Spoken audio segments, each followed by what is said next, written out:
20 minutos com Marcelo Yugen.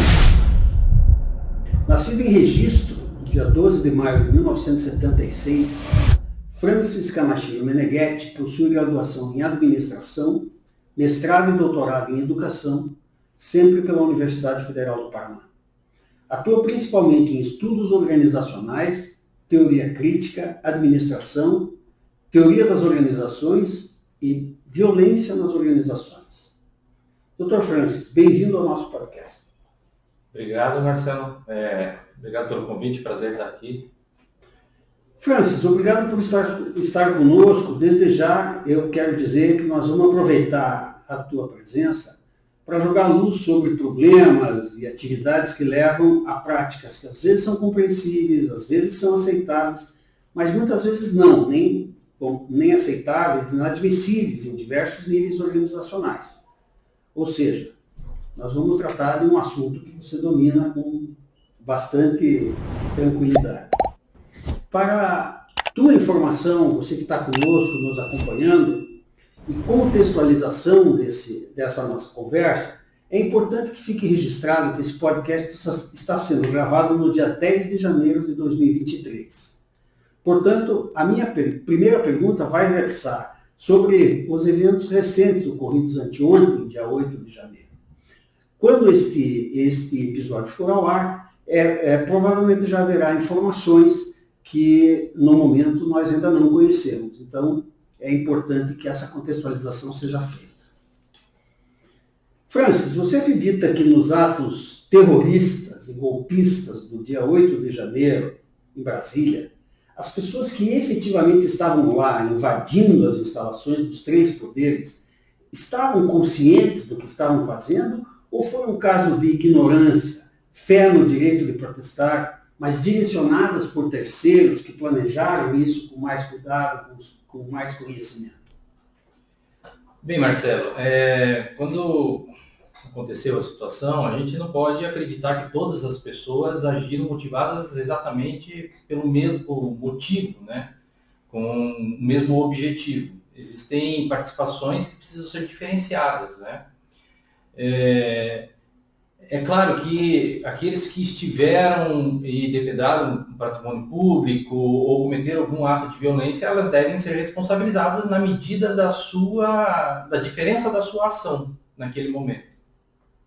Eu acredito que existem bastante pessoas que foram motivadas por ignorância, né? Na verdade, a gente vive um momento no mundo que é um momento do anti-intelectualismo. Eu até diria assim, se aquelas pessoas que estiveram lá tivessem lido ou ouvido falar do Psicologia das Massas, do Freud, possivelmente não estariam lá, porque elas perceberiam que estavam sendo manipuladas. Uma boa parte dessas pessoas foram manipuladas. Muitas delas, inclusive, com problemas psicológicos, psiquiátricos, algumas delas, não tenho dúvida. Foram induzidas a estar lá. E aí, naquele momento, que é um momento de massa, né, elas são jogadas na violência. Elas abrem mão da sua consciência individual pela consciência do grupo e agem violentamente. É isso, basicamente, que o Freud fala em Psicologia das Massas, a partir do estudo que ele fala do Gustave Le Bon. Então, mas é importante também que a gente tenha consciência de que existe um grau de responsabilidade que deve ser atribuído a cada uma delas diante do ato daquelas pessoas e do que elas fizeram.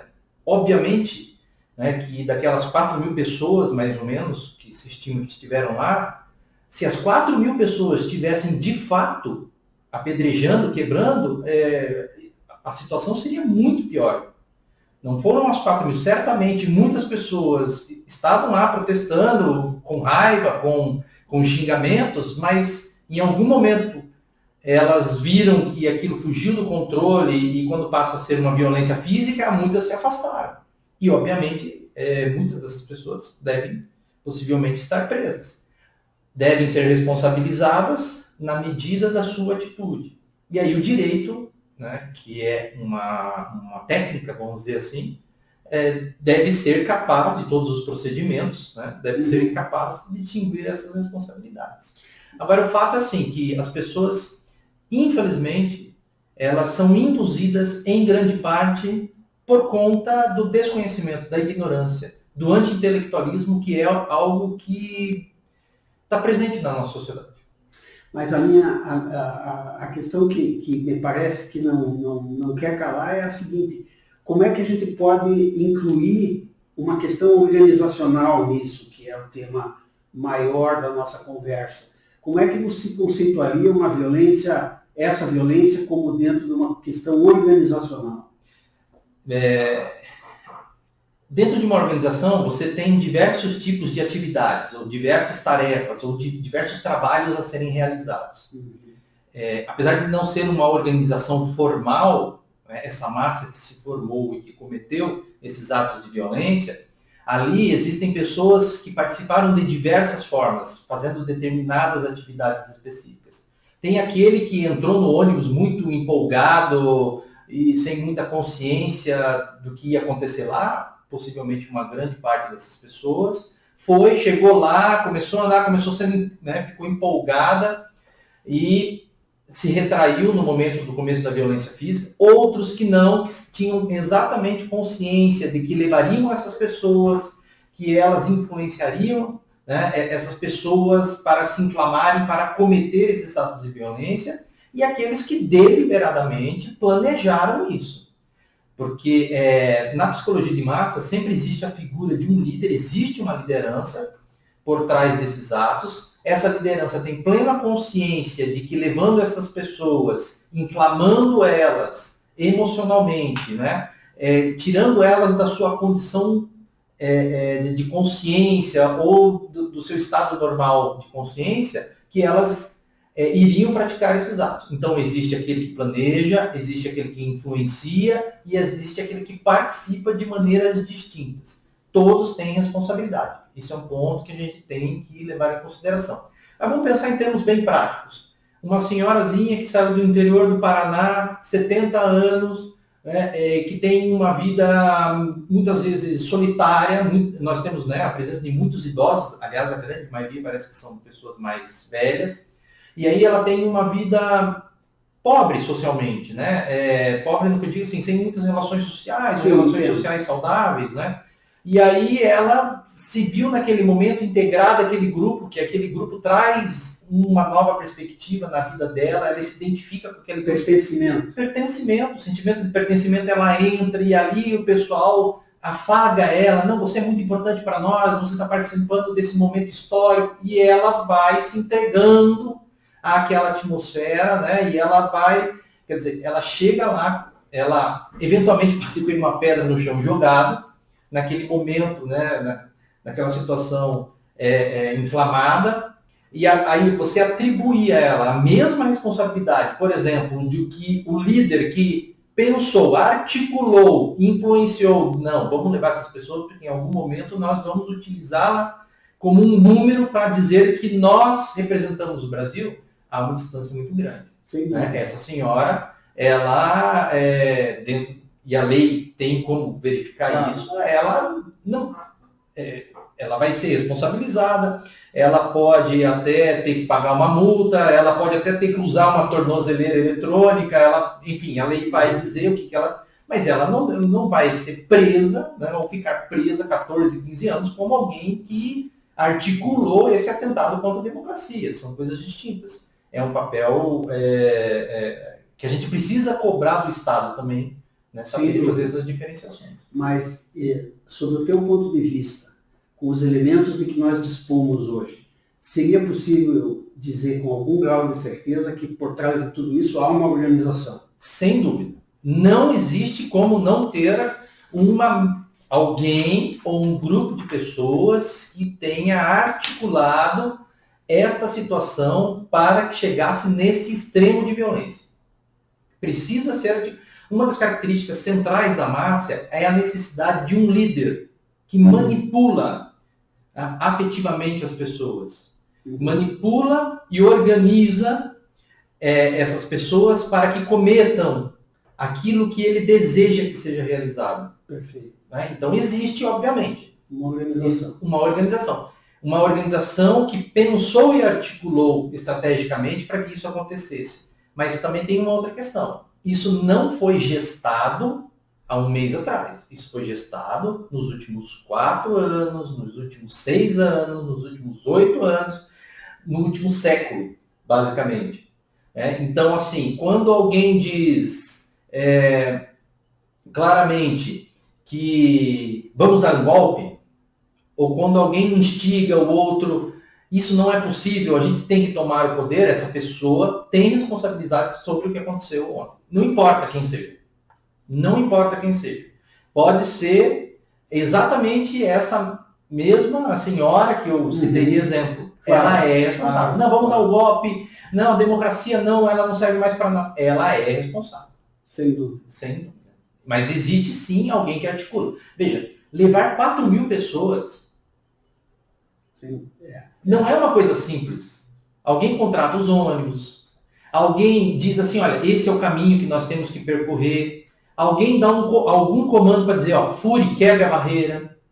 Inclusive, nós sabemos de casos muito claros de autoridades que permitiram.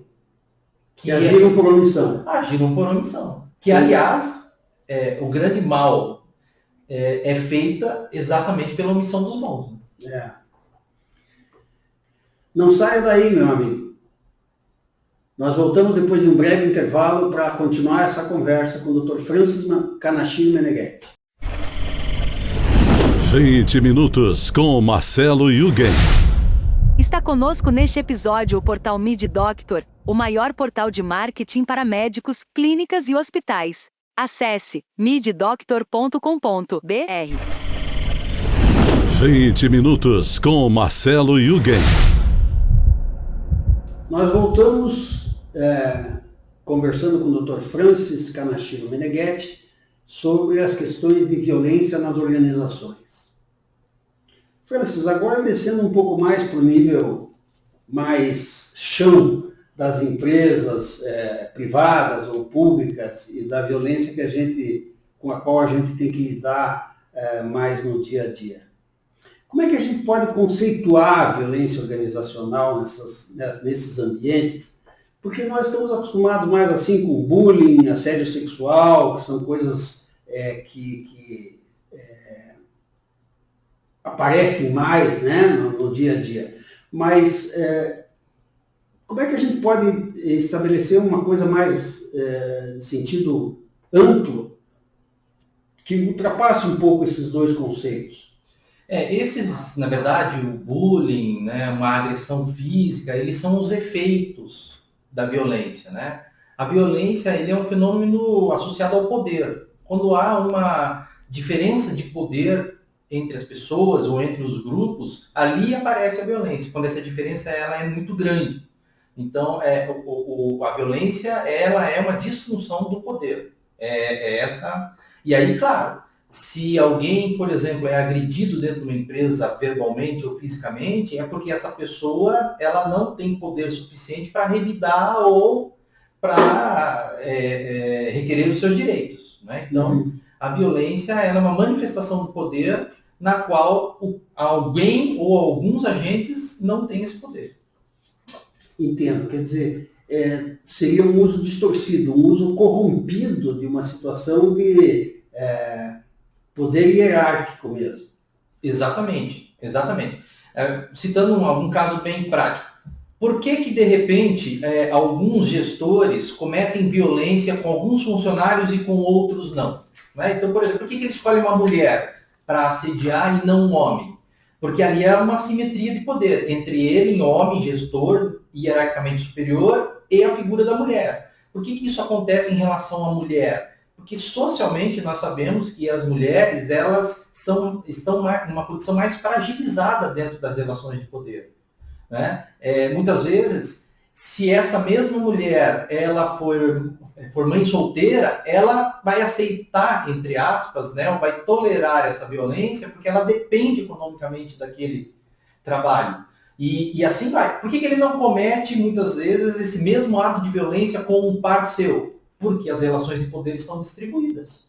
Então, dois diretores, por exemplo, eles tendem a ter um equilíbrio de forças maior dentro da empresa e, portanto, um não aceita a agressão verbal, psicológica ou física do outro. Então, o fenômeno do poder está associado a essas diferenças, né, de poder dentro da organização. Isso acontece com muita frequência. Na verdade, não é possível extinguir a violência. Ela é um fenômeno social, ela sempre vai existir. Qual que é a diferença? Antigamente a gente via que era muito comum, por exemplo, na escola, talvez você já tenha vivido ou passado por essa situação na escola, né? Bem lá nos anos 1950, por exemplo, o professor batia no aluno. Ele tinha o hábito de dar reguada na cabeça, palmatória, né? Era comum isso. Por que isso foi modificando? Por dois fatores. Uma, porque os próprios alunos se organizaram junto com suas famílias para evitar que isso acontecesse. E a outra, porque claramente o desempenho dessas crianças passava a ser comprometido. Desempenho de aprendizagem. Então, peraí. Então a técnica, entre aspas, também pode ajudar na eliminação de certos tipos de violência. Mas a violência física, muitas vezes, ela é substituída pela violência psicológica. Nós não aceitamos mais, por exemplo, apanhar dentro do nosso trabalho. Claro. Mas a violência psicológica é muito comum. O assédio, o isolamento do sujeito, né? Às vezes você fazer uma piada. E aí, cabe à organização, cabe naquele contexto, né, você trabalhar para que isso não aconteça. Para que a violência física seja transportada para violência psicológica, ou se torne violência psicológica, ou violência moral. Para que isso não aconteça. Para que isso não aconteça. E além dessas medidas, vamos dizer assim, de caráter endógeno, né, interno dentro da empresa, você acha que existem medidas que possam ser tomadas a nível, vamos dizer, de legislação, de fiscalização? Qual seria o melhor caminho para que a gente pudesse culturalmente agir em relação a essas distorções, a essas corrupções, vamos dizer, do exercício do poder nas empresas? Antes de chegar no aspecto do direito, eu acho que tem uma coisa ainda mais importante. Em sociedades onde você tem uma igualdade de renda maior, uma igualdade de gênero maior, ou seja, diversas formas de igualdade, a violência ela é menor. Ela é sempre menor. Então, se você tem uma distribuição de renda maior, ou melhor, né, você tem ali uma relação de poder mais simétrica. E isso evita, por exemplo, que alguém com uma concentração excessiva de poder econômico cometa uma violência contra outra pessoa. Consequentemente, numa sociedade que tenha essa igualdade maior em todos os âmbitos, né, econômico, cultural, de gênero, de raça, de etnias, consequentemente, a própria sociedade cria mecanismos legais para evitar que essa desigualdade aconteça novamente. Porque a lei pela lei, ela às vezes funciona como um remendo ruim. O que de fato faz a diferença é uma distribuição de poder mais igualitária entre as pessoas. É isso, antes de tudo. Inclusive dentro da empresa. Né? A gente pensa no nível da sociedade, vamos pensar no nível da empresa. Se você tem uma empresa que tem uma disparidade menor entre as diferenças salariais, certamente vai ter um número menor de atos de violência física. Né? É uma consequência. Não é que sempre acontece isso, mas sim, há uma probabilidade de ter menos violência entre as pessoas. No fim das contas, nós estamos falando de uma questão cultural. Basicamente econômico-cultural. Econômica, cultural, mas de evolução social, civilizatória, vamos dizer assim, que faz com que se aplique possa aplicar aquele princípio tão divulgado, tão falado, tão santificado, de que todos são iguais perante a lei ou perante qualquer outra coisa, né? E que, na verdade, não passa de uma fantasia, por enquanto. Sim, exatamente. É um caso bem simples. Vamos pensar, vou citar um exemplo, né? Na minha casa. Na minha casa tem eu e minha esposa e minhas 3 filhas, né?